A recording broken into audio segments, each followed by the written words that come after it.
26 তারিখ সকালবেলা উঠেই দেখি এলাকার সবার বাড়ির সামনে বিএমডাব্লিউ, মার্সিডিজ সহ সব নামি দামি কোম্পানির একটা গাড়ি। বাংলাদেশে কোনো শোরুমে গাড়ি পাওয়া যাচ্ছে না। জানা গেল অনেকে ইন্ডিয়া থেকে গাড়ি আনার চেষ্টা করছে, কিন্তু মোদি সরকার আমাকে পরে নারাজ থাকায় সে আমাকে কোনো গাড়ি দেবে না, কারণ আমরা তাকে কোনো ইলিশ দিই না। তারপর একটু খেয়াল করে দেখলাম সবাই দ্বারে আইফোন 14, 15, 16 প্রো। দেশের মোবাইলের দোকানগুলোরও একই অবস্থা। একটা নোকিয়া 512 মোবাইল পর্যন্ত দোকানে নাই। সব নাকি বিক্রি হয়ে গেছে। একজন 10টা 15টা করে বলে ফোন কিনে নিয়ে গেছে।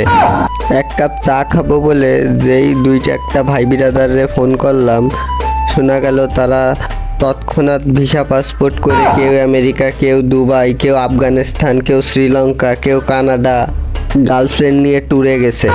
আমি তো হতবাক, একদিনের মধ্যে এগুলো কিভাবে হয়ে গেল। তারপর শোনা গেল সবাই নাকি হ্যামস্টার কমব্যাট থেকে পেমেন্ট পাইছে। এটা শোনার পরে তো আমি একেবারে হতবাক। আমি আমার ব্যাংক অ্যাকাউন্টটা দৌড়ে যেয়ে লাফায় চেক করলাম, কারণ আমিও তো হ্যামস্টার কমব্যাটে কাজ করেছি। দেখি কি খালি ডলার আর ডলার, ডলার আর ডলার। এবার আমিও কিছু করার চিন্তা ভাবনা করলাম। একটা গাড়ি কিনতে হবে, একটা আইফোন 60 কিনতে হবে, পাসপোর্ট ভিসা করে আমেরিকা, লন্ডন যেতে হবে। কি করব এই শর্ট সময়ের মধ্যেই এই চিন্তা করতে করতে হঠাৎ মশার কামড়ে ঘুম ভেঙে গেল। আর কিছুই করতে পারলাম না। এ কি মাইনে নেওয়া যায়?